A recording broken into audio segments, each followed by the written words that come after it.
Hello and welcome to Trail Mix by Gaze at the National Parks, the podcast. I'm Dusty. If you're joining us for the first time, Trail Mix is the short format episodes of our show. While our long format episodes explore one hiking trail in one national park, one park at a time, Trail Mix allows us to dive deeper into the things we didn't get to cover in our long format episodes, including history, science, environmental justice, and interviews. If you've listened to some of our other interviews on the show, you'll hear from outdoor authors of national park guides and influential folks who help to create a safer and more inclusive outdoors. And in the spirit of environmentalism and protecting conservation efforts, today's interview is the first of its kind for our show. Today we are interviewing Alex Kelloff, the Democrat running in Colorado's 3rd District, looking to flip the current seat in the U.S. House of Representatives that is currently held by a Republican incumbent. While this is our first interview with a political candidate seeking office, we deeply believe in preserving democracy, and we are happy to join in the efforts to flip as many seats in Congress as possible come this year's midterm elections. In the interest of transparency, Alex Kelloff reached out to us directly to see if we could sit down for a conversation specifically to discuss his platform for environmental action and justice in Colorado's 3rd District, especially given the national park spaces within that district. At this time, he has raised considerable funds for his campaign without taking any corporate money, including from AIPAC, and we did this interview out of our own civic engagement and no money was exchanged. We sat down with Alex a few weeks ago and discussed the difference between coastal America and rural America, the current toll this administration is taking on the national parks, and his plan for Colorado's 3rd District. Here's that conversation.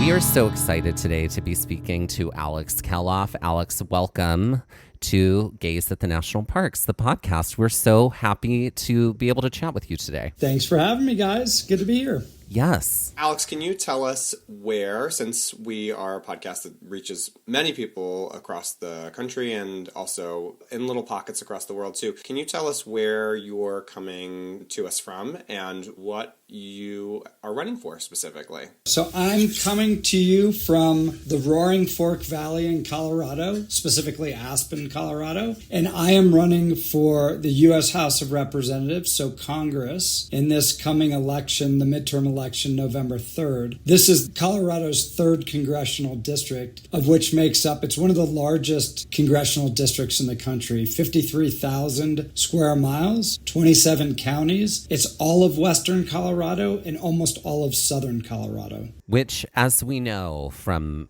our travels and our show, do you have 2 national parks in the 3rd District? You've got a lot of sites. The Black Canyon of the Gunnison, Monument. I have a big map here on next to my wall. Dinosaur. There are a number of obviously points of interest in this district. Oh yeah, definitely. Can you give us a little bit about your general background, and then I'd love to hear a little bit more about you and your time in the outdoors and how that has shaped you throughout your life. So this is the first time I've ever run for public office. I've never been involved in politics before. I'm 52 years old, going on 53 in the next 2 months. And my whole career has been in business for the last 30 plus years. And we can get more into that. But the family history in this specific congressional district goes back over 130 years. My great-grandfather on my father's side immigrated to Trinidad, Colorado, which is in the southeast portion of the state, in 1893. He came over with his 3 brothers. And like many immigrants at the time, they came actually to dig coal because that's where the good jobs were at the time. Subsequently, my grandfather was born in the district. He dug coal. Before going on to become a small business person, he started grocery stores. So it was called Kelloff's Food Markets throughout southern Colorado. And those were operated by my grandfather, and then my uncle took over. Those ran for 70 years. My mother grew grew up in Grand Junction. She went to high school there, and that's the largest city in this district. My grandparents, my grandfather also was a small business owner. He worked as a carpenter, tile layer. I know we're going to talk about the outdoors a lot. Cool fact, he worked on helping to build the first house in Vail, Colorado in 1962. So he and my grandmother said, oh, these mountain towns are going to be good for his business. And they moved to the Roaring Fork Valley in the 60s. That's where Aspen is and other Carbondale, Basalt. They then lived in the Roaring Fork Valley in the 60s, 70s, and 80s before retiring back in Grand Junction. So I actually grew up in the Washington, D.C. area. My father's been a lifelong public servant as a cancer researcher at the National Cancer Institute. So his job was physically in Bethesda, Maryland, which is why I grew up in Virginia. But every holiday break, we were back in Colorado's 3rd District because that's where all of the family lived. And I learned to ski in the 70s in the Aspen area and have always had a love of the outdoors from that experience growing up. The deep roots that you have within Colorado. And it's amazing, too, to see that your dad has been a lifelong public servant. Did that influence your move into public service? Was that a big push for you? It absolutely did. I mean, I feel like I had success in business and I'd made that career, as I said, over the last 30 plus years. But I was always taught, do well so that you can do good. And I think this is my time to do good for what I can do, particularly in this district, in the state of Colorado, and hopefully our country. And so after the 2024 presidential election, when Donald Trump was reelected, I was seriously concerned about the direction he would take this country. And here we are, almost 13 years after him taking office, State of the Union last night. This is far worse than I actually could have imagined. So I knew when he was reelected that I needed to get involved and serve the people, do what I could. And I decided, given my family history in this district, that I would run. And so in April of last year, April 2025, I announced my candidacy, and I've been on the campaign trail now for 10 months. I continue to run unopposed in this district as the sole Democrat running and hope to flip this seat from the incumbent Republican come November 3rd. Well, that is what we want to, because we want to flip as many seats as we can. Here's my question for you, just right off the bat. What are some things that are happening in your district that are pissing you off that you're ready to change? The first and foremost one is, look, we need to uphold the rule of law, right? And so it's equally applicable anywhere across this country as it is this district. But upholding the rule of law, ensuring that Congress gets back to fulfilling its constitutional obligation as a co-equal branch of government. The Constitution had Article 1 assigned to Congress, the premier branch of government. So that's, that as I crisscross this huge district. And I'll note, by the way, as we're also talking about parks and the outdoors, I made it a goal of mine to reach all 27 counties before the end of last year, and I did that. So I haven't quite kept tally. I need to add up how many miles we've driven, but it's now well over, it's in the tens of thousands, I think, at this point. So we get to see a lot of beautiful country out here. So upholding the rule of law, ensuring that Congress fulfills its constitutional obligation. But like everywhere across the U.S., people are worried about good jobs, and they're worried about the cost of living that's running rampant. So very focused on those things. And then maybe most specific to this conversation, protecting our public lands and ensuring that water stays in this district. The Colorado River runs through much of this district, and it's critically important not just for outdoor recreation, but obviously the agricultural industry, farming and ranching, particularly with the dry winter. I know you guys are having a wet winter, but here in the western states, we've had a historically dry winter. And so there's a lot of concern come this summer that water levels will be down and we'll run real risk of bad wildfires. Can you talk about why, because you have had rain, but you haven't necessarily had snow. So why is a snowpack, like a strong snowpack in any mountainous region, but specifically in Colorado, really important to the health and well-being of and the livelihood of the people in that district or whatever part of the country where a mountainous area and a heavy snowpack should be? So in a typical winter, we would have in this area probably 500 plus inches of snow. And prior to having really bad wildfires in the West or places like the Palisade Fire in California, that snow would melt slowly over time into the early summer and even through midsummer. And so through the melting of that snowpack, that water would return and replenish water tables. And obviously there would also be runoff into the streams and rivers, of which then is used in the Colorado River downstream, and the water tables themselves being replenished for farming, ranching through wells or the like. What's happened, though, recently with lower snowpack winters is two things. One, we just have less water that melts off and goes to the water tables and the rivers and streams. With the warmer climates in the summer, the warmer temperatures, more of the snow evaporates. So we just lose the water altogether. And the other critical thing is with wildfires, and they could be in California, they could be Nevada, Utah, with the ashes from the wildfire can spread thousands of miles.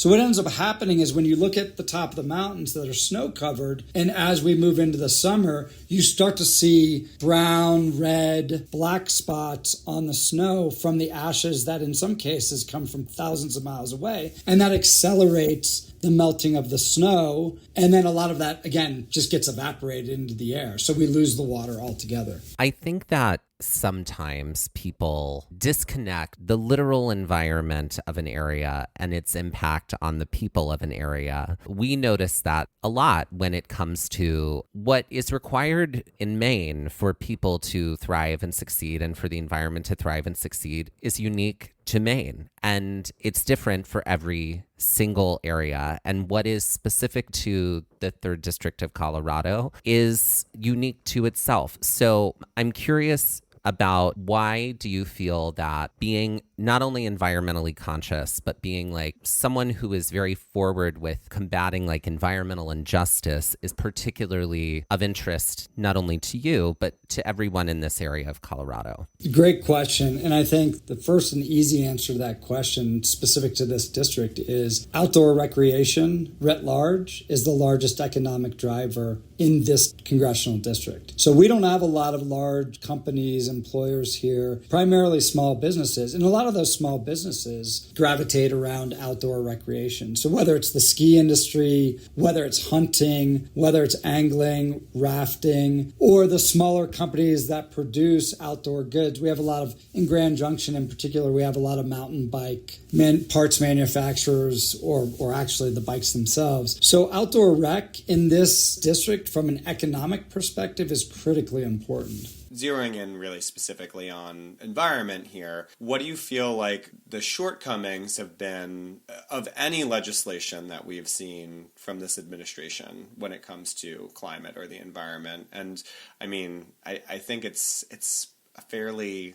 easy target, but I'd love to hear, what you feel like we've really probably backpedaled on in a lot of ways in the last 13 months when it comes to environmental policy and just kind of like drive as a nation. Sure. So I think let's talk about the one big, ugly, beautiful bill for a moment, because that's seeking to roll back environmental protections. And last summer, as the bill was being debated, Senator Mike Lee from Utah was championing this portion that was originally included in the bill that would have gutted our public lands. And so it did a number of different things, but the spirit of it came from the Heritage Foundation's Project 2025. And it would have sold off many of our public lands. Either it would have sold them off or leased them off. And as we all know, once that begins to happen, we'll never get our public lands back. And so, thankfully, thank God, that there was a huge bipartisan uproar. And the interesting thing is that this was not just led by Democrats and progressives, it was largely led by hunters that typically lean more Republican. And there was so much pressure put on Mike Lee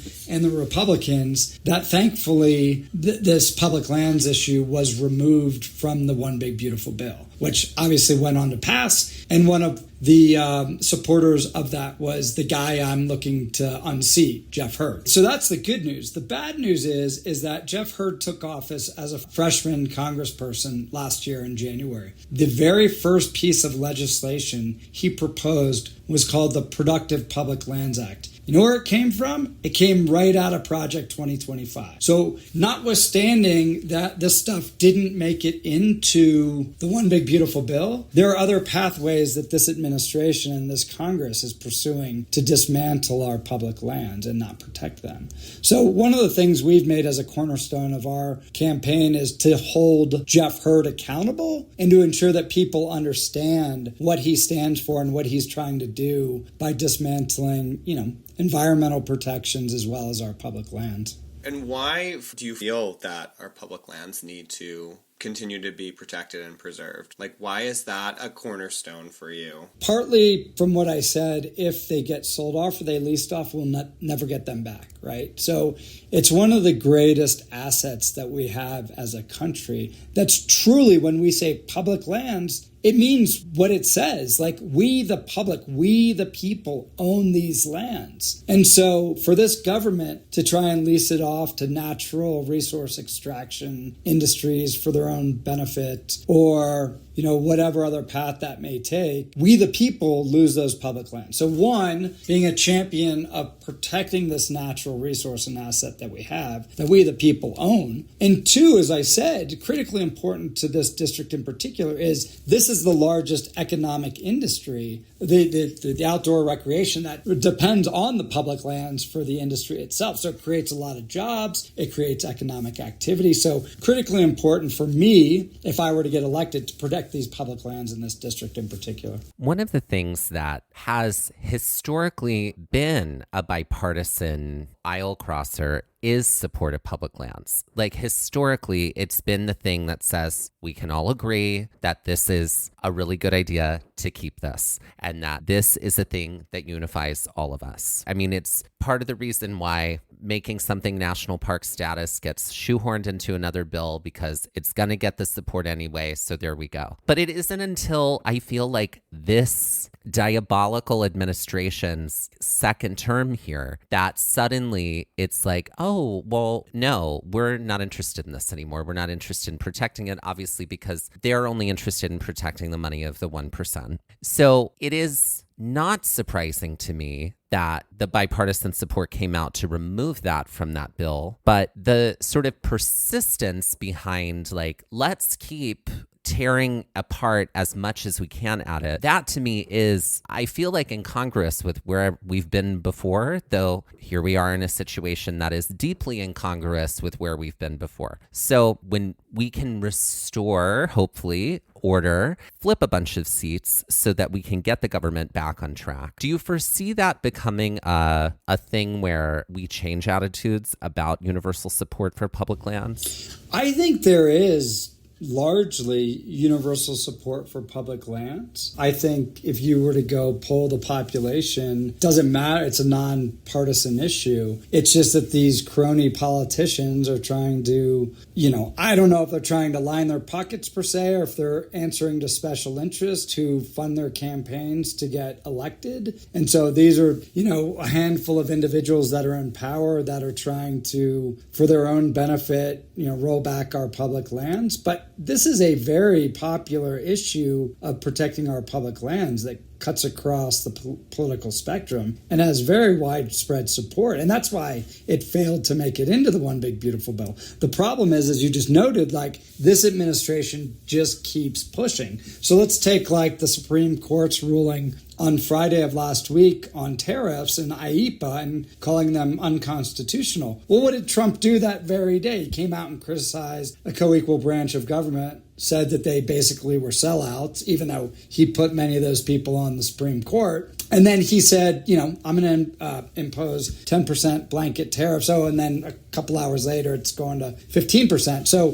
rather than sort of abiding by the rule of law or the will of the people or a co-equal branch of government, this government just keeps pushing. So back to, I think, the beginning of your question, first we need to take Congress back. And by Congress, I mean not just the U.S. House of Representatives, but also the Senate, so that we can then impose, look, what Congress does is write laws, right? So we need to write clear, transparent laws that will enshrine the protection of these public lands indefinitely. And you know what? I actually am somewhat optimistic that we could get many Republicans to pass bipartisan legislation to do just that. I love that. You mentioned right when we all jumped on this call together that you're a good friend of Mikey Sherrill, who is our governor here in New Jersey. Also, she recently hosted a campaign for you. And I do think that it is worth mentioning that you have now raised over $1 million for your campaign. Thank you. That's right. Which is a huge, huge accomplishment. That's a really big deal.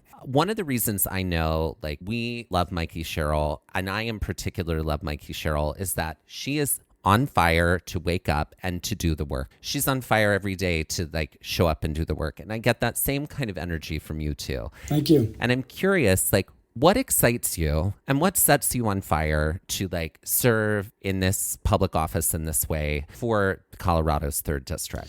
Well, thanks for those kind words, and I'll take being grouped in with Mikey any day. So I agree with everything you said about her, and she's going to be a great governor of your state, and you're fortunate to have her. She already is, yes. Yeah, definitely. Look, most of it's driven by, as we started this podcast and this discussion about just my history going back 130 years in the district, the fact that my family were immigrants, we're all immigrants. So to see the bullshit, excuse my French, you can bleep that out, that's going on in our country is wholly embarrassing. I know Mikey because her husband and I went to business school together over 20 years ago. We went to business school in France, actually. And so I have a very extensive international background, not just got my MBA in overseas, but I worked extensively throughout Europe and Asia and the Middle East. Both got my education there, but also had worked in those areas over many, many years. And it's just an embarrassment what's happened in this country. And it just really pisses me off. And it's the motivating factor for me to run because I want to ensure that we get this country back on the right track. But it's also, I feel that way because of the values that were informed by my ancestors and going back, as I said, many generations in this district in particular. Hey y'all, it's Dusty and Mike with exciting news. That's right, it's our episode finder. It's all about making finding our episodes even easier. Want to find more episodes about hikes in Shenandoah? With over 10 episodes across 2 separate seasons, it would have involved a lot of scrolling and searching. Now, with our episode finder, you can find all those episodes with a few easy clicks. That way, finding an episode on Yosemite from season 1 is just as easy as finding an episode on Zion, Yellowstone, and Haleakala, all in separate seasons. With over 275 episodes in 35 different national parks, our episode finder will add ease when finding out more about hikes in these spaces. But it's not just about hikes by national park. We've categorized our entire library so you can find hikes by state, hikes by terrain, and hikes by difficulty. And all of our Trail Mix episodes are there too, so you can easily find our science-based episodes, interviews, and more. Planning a trip to Colorado and want to hear more about our adventures there? Want to grunt it out on some really tricky trails or learn more about glaciers, grasslands, and mountains? Just click the link in our show notes or on our Instagram bio, and it pops right up. You can also head directly to our website and look for the episode finder at the top of the navigation bar. Conquer one hike in one national park, one park at a time, with just a few clicks with our episode finder. Happy trails! I feel like the galvanizing factor has often been, specifically in the last few years, seeing the utter disarray and wanting to do better, wanting to move towards a better future, and to kind of see, to borrow the fucking bullshit, and really try to make sense of all the chaos. So I think anyone that can use that as a springboard, as a galvanizing force, I truly appreciate that, because I do think it takes something as horrific as what we're seeing sometimes, and I'm not saying this of you, I'm saying in general, to wake people up. And I feel like there are a lot of people within the last 13 months that have really fully awakened to the crisis that we're experiencing every day. So I appreciate that as a jumping off point to kind of push yourself into the race, and to also, again, that idea of do better, and bring about a change there. One thing I think, the idea of moving into a seat in the 3rd District and becoming a congressman, what are some things that, specifically you would hope to try to work within the caucus to do, specifically maybe about the environment, that would really be, other than kind of what we talked about, codifying the national park spaces as public lands that aren't touched ever. What are some things that you really are impassioned about when it comes to the environment, and that you'd like to hopefully see legislation brought about toward? So I think, as I mentioned earlier, I'm very focused, given the nature of this district, that there aren't large employers here. It's mostly small business, and that's what my family did over generations. That's also what I did to a degree in my business background. So I'm very focused on enabling small business formation, which I believe creates good jobs, and these good jobs will allow people to stay in the district, raise families, hopefully fulfill the American dream. My specific background is building physical telecommunications infrastructure. So it's like construction, right? You're laying fiber optic cables, you're building cell phone towers and the like. This creates good jobs. It creates good trades and oftentimes union jobs. But not only, so my experience in building that infrastructure, I think, is equally applicable to building other critical infrastructure, which is important to allow our communities to thrive. So that could be things like our water infrastructure. We've gotten away from investing in this country. We used to. The interstate highway system was built in the 1950s. And I'm glad to see that our coal plants are shutting down. There's a reason our coal plants are shutting down. It's not just because they're pollutive. It's also because they're decades and decades old and they haven't been maintained, and they break down and don't operate anymore. So the coal plant here in Craig, Colorado, in the north in my district, which is one of the ones the Trump administration is trying to keep open, it's over 40 years old. It's been slated to close for the last 10 years. And even if it stays open, it's losing money, right? So that's a long-winded sort of segue to come back to saying, I know how to build physical infrastructure. We need to invest in physical infrastructure, our roads, our dams, our reservoirs, our water pipelines, our utility infrastructure, our telecommunications infrastructure. We need more housing. And I think, look, these will lower costs. They will also make our environment more resilient to things like wildfires. We need to build EV charging stations. If we have more electric vehicles on the road, hopefully we can stem the climate crisis that we're literally living through right now. So I'm very focused, and my background for decades is in building this infrastructure. It will create good jobs, it will lower the cost of living, and it will help to protect our environment.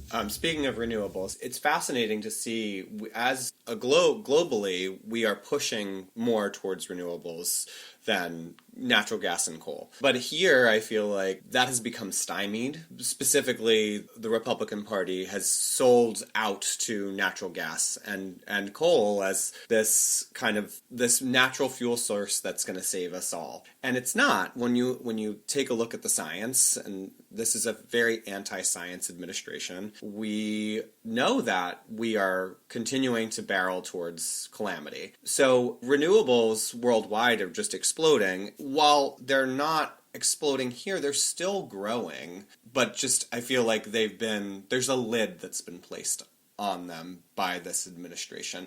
So how do we, I guess the question is, how do we get everyone on board? And that's a very lofty question, with renewables as the kind of the fuel of the future. And I think touching on sort of what you just talked about with coal plants and being pollutive and also closing because they're older, and how does that all and mesh together in the coming years, and maybe even with some things you're hoping to see and achieve? I mean, I think it comes down to two things. One's economics and one's like science, right? So on science is technologies evolved to drive down the cost of renewables. So whether that's solar panels or wind turbines or geothermal and even nuclear. So technologies evolved that's driven down these costs to make them more competitive with traditional energy sources, whether that be natural gas, coal, oil.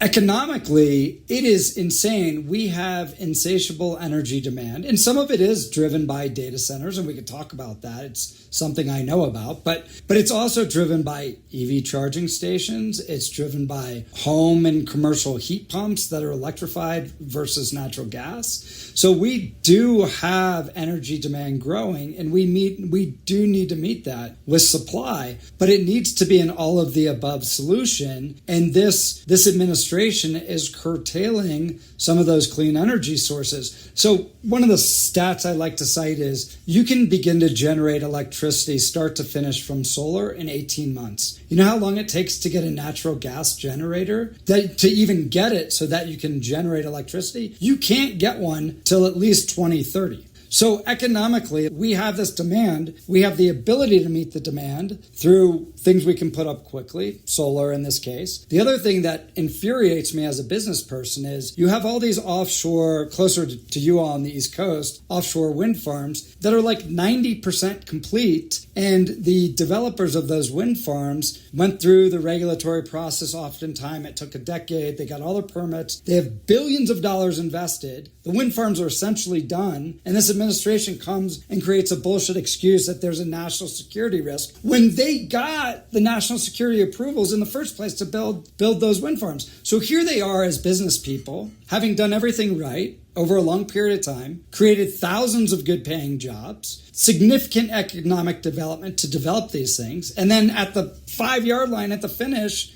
they're told to stop. It's going to crush investment. It's no way to do business. It creates chaos.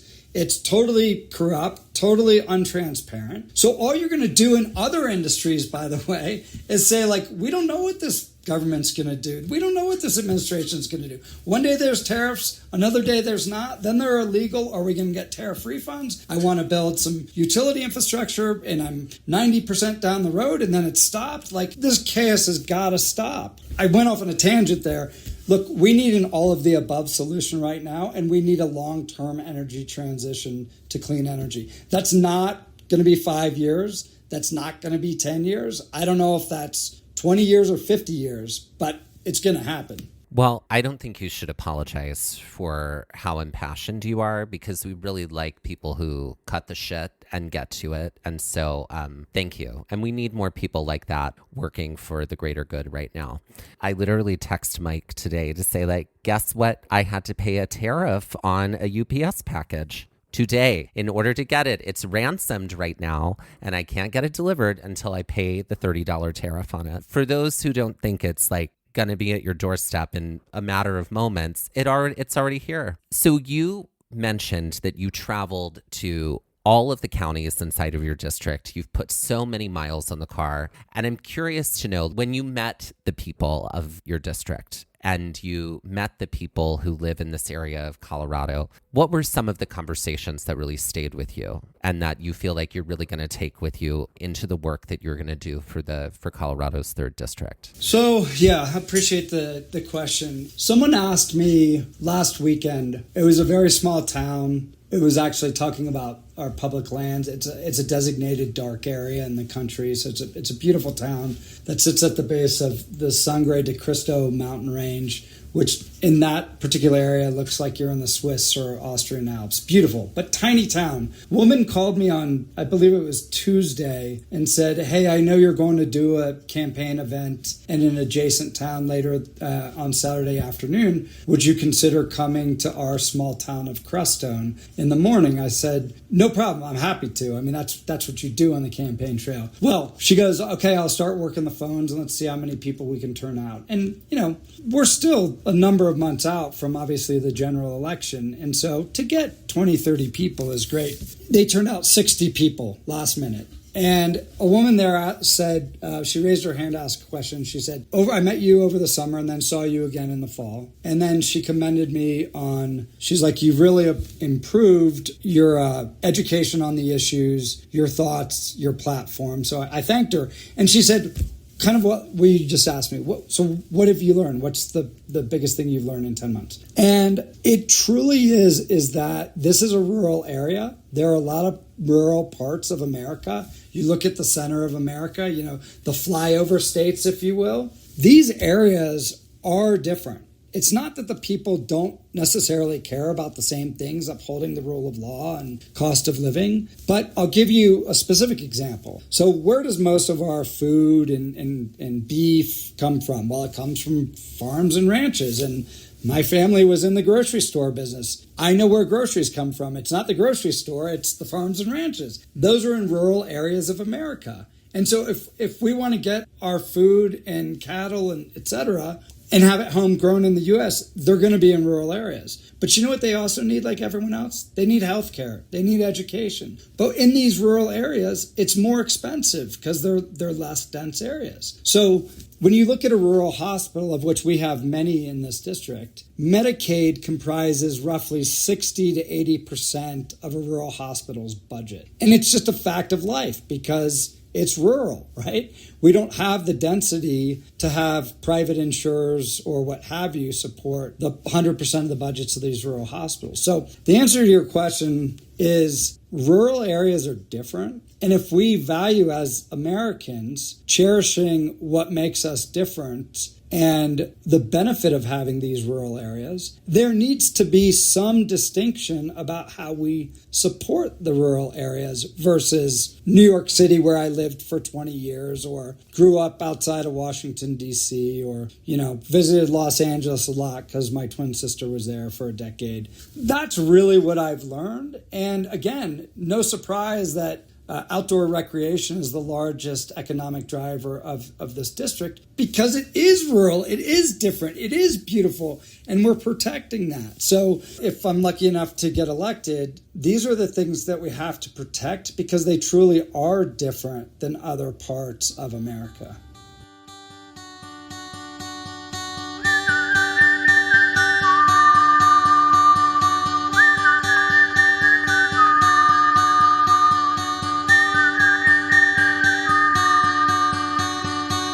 Looking for more episodes like the one you just heard? Then be sure to check out our episode finder for episodes by park, state, hiking difficulty, and terrain, as well as all of our Trail Mix episodes in one helpful place. Click the link in the show notes of this episode, our Instagram bio, or visit our website to make your listening experience even easier. This has been Gaze at the National Parks, the podcast, and we're here to remind you to hike early and hike often, and that adventure is always out there. Gaze at the National Parks was created, produced, edited, and hosted by us, Dustin Ballard and Michael Ryan. To see images from this episode, follow our Instagram at Gaze at the National Parks. To contact us, email us at gazeatthenationalparks@gmail.com. And to find out more about the parks visited on this show, visit our website, gazeatthenationalparks.com. That's Gaze, G-A-Z-E. All original artwork featured on Instagram and on our website is by me, Michael Ryan. All original music was written and performed by Dave Seaman and Mariella Klinger, with Sean Sklios on guitar. Our music producer is Skylar Fortgang. We would also like to acknowledge that while recording this episode that we were on the traditional and stolen lands of the Lenape people, also known as New Jersey.